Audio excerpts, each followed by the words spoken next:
Chairman Pakistan Tehreek Insaf (PTI) Imran Khan का कहना है कि वो कल अपनी अहलिया बुशर बेगम के साथ अदालत में पेशी के लिए इस्लामाबाद जा रहे हैं और मुमकिन है कि उन्हें गिरफ्तार कर लिया जाए।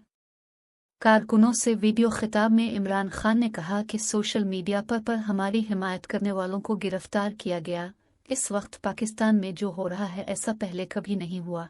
कहा जा रहा है कि कोर कमांडर हाउस और दीगर मकामात पर हमारी जमात ने आग लगाई। हम तो चाहते हैं अमन हो और इलेक्शन हो, इंतशार तो कोई और चाह रहा है। इमरान खान ने मजीद कहा कि ये पहले भी हो चुका है कि वाकयात का फ़ायदा उठाकर मुखालिफ को ख़त्म कर दो। ये जानकर फिजा बना रहे हैं कि दोबारा गिरफ्तार करें तो लोग खौफजदा होकर खड़े ना हों। उन्होंने कहा कि ये जो मर्जी कर ले, चैलेंज करता हूँ, जब इलेक्शन कराएंगे हम जीत जाएंगे। निगरान हुकूमत अब गैर कानूनी हो चुकी, वो तो उनकी प्रैक्टिस है। निगरान हुकूमत और IJS पर केसेस होंगे। ये अभी जो भी करना है कर ले, बाद में जेलों के बड़े चक्कर लगाने पड़ेंगे। कल इस्लामाबाद जा रहा हूँ, कानून तो है नहीं ये किसी भी चीज़ पर गिरफ्तार कर सकते हैं। इमरान खान ने कहा कि कोर कमांडर हाउस जल गया, इस पर भी इंक्वायरी नहीं हुई। कोर कमांडर हाउस में CCTV कैमरे लगे होंगे, देखें तो किसने जलाया। सबसे ज्यादा खतरा मुझे है, उनके रास्ते में तो मैं खड़ा हूँ। शरीफ माफिया ने अदलिया को तकसीम करने की पूरी कोशिश की, अब फिर उनकी कोशिश है कि अदलिया को तकसीम करें। हमें पाकिस्तान का सुप्रीम कोर्ट बचाएगा।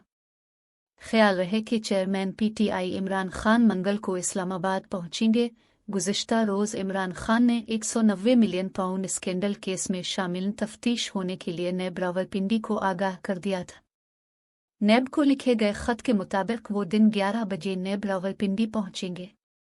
नेब रावलपिंडी आने से कबल इमरान खान इंसदान दहशतगर्दी अदालत इस्लामाबाद में पेश होंगे। इमरान खान ATC के जज राजा जवाद अब्बास की अदालत में दहशतगर्दी एक्ट के तहत दर्ज 7 मुकदमात में अबूरी जमानतों में तौसी की दरख्वास्त करेंगे। ज़राए के मुताबिक इमरान खान की जानिब से रजिस्ट्रार जुडिशल कम्प्लेक्स को अपने वकला की फहरिस्त फराहम कर दी गई है। इमरान खान ने रावलपिंडी में पेशी के दौरान अपनी मुमकिना गिरफ्तारी का खदशा भी जाहिर कर चुके हैं।